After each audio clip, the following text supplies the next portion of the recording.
I'm here at ESS Experimental Sound Studio in Chicago, and I'm showing a retrospective of my work, which consists of quite a diversity of types of works. ESS, the Experimental Sound Studio, is an organization I've had a long relationship with, going back pretty much to the inception of ESS, coming up to this point. And so it's really heartwarming to have my retrospective here. I think we could look at some of the works and talk a bit about them. This is one of my more recent paintings. And then here's a collage to Greenpeace, which I'm a member of Greenpeace, but I love the work they do. And this piece talks about rejuvenation and looking at the future, and bamboo, of course, is a crucial element in this collage. This is one of my drawings, some of my new paintings up here. This is an old piece built many years ago, and it's a history piece talking about slavery and how we elevate some of the worst people. We build monuments and statues and name schools and roads for them, and then we try to excuse their conduct based on when they were doing the wrong things they did. But there were always people that were against that. This is one of the pieces that I did. It's called The Rasta in Sun Ra, and I see parallels in that. So this is a salute to Sun Ra and a salute to the Rasta movement. This is another one of my more recent pieces, and so are these. And when I say recent, within the 2000s. This one is dedicated to one of our powerful mentors, Fred Anderson, and of course it has quite a few other outstanding artists in there, as well as the general public. That's a mask up there. I work in a lot of mediums, and that one is called Dolphy Conqueror. And a Dolphy is a ghost or a spirit, and I don't necessarily see a Dolphy as a bad thing. It's just one of the elements of mythology and, for some people, reality. This piece is a very significant work because Eric Dolphy is one of my true idols. He is one of the most fabulous musicians I've ever listened to. And he excelled at composition, he excelled at playing, and he also excelled at being a human being. I've never heard a wry word spoken of him. And his music still stands very firmly today. It's very fresh. And I think that's what is at the basis of a true artist, is no compromise. And when you do that, I think the work is enduring. This is the George Floyd bunt staff.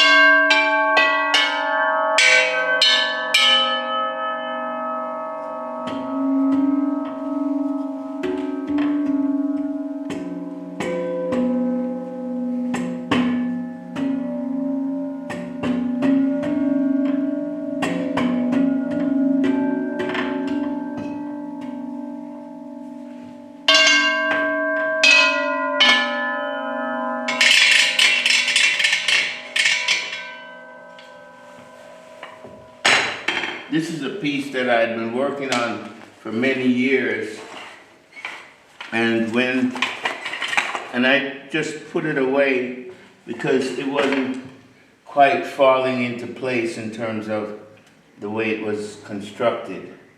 But I was inspired after the death of George Floyd and connecting the metaphor of bunt pans, B-U-N-D-T pans, to bunting, as in baseball, when one makes a sacrifice so that others can make the home plate.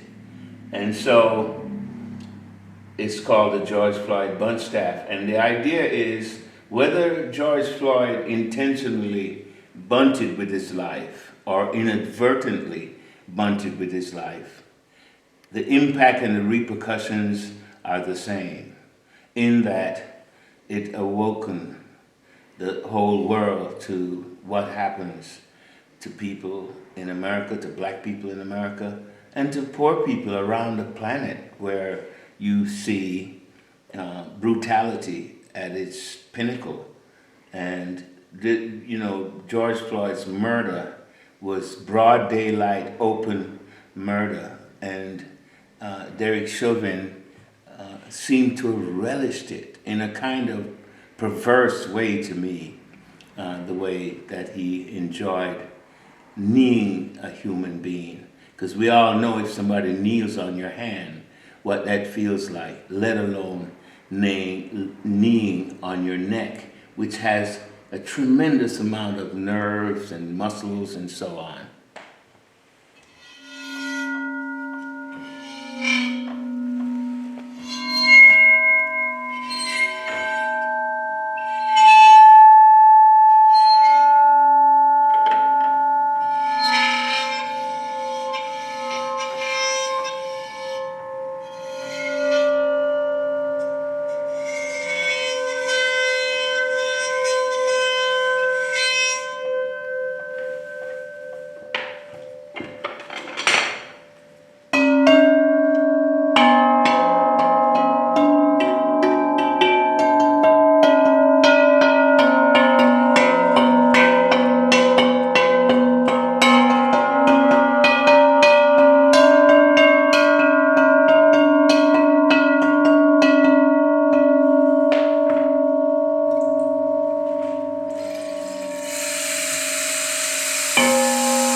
And this is one of my rain sticks called History Songs, and it has a lot of artists on here. Some of my friends, got native people from America on it, some animals.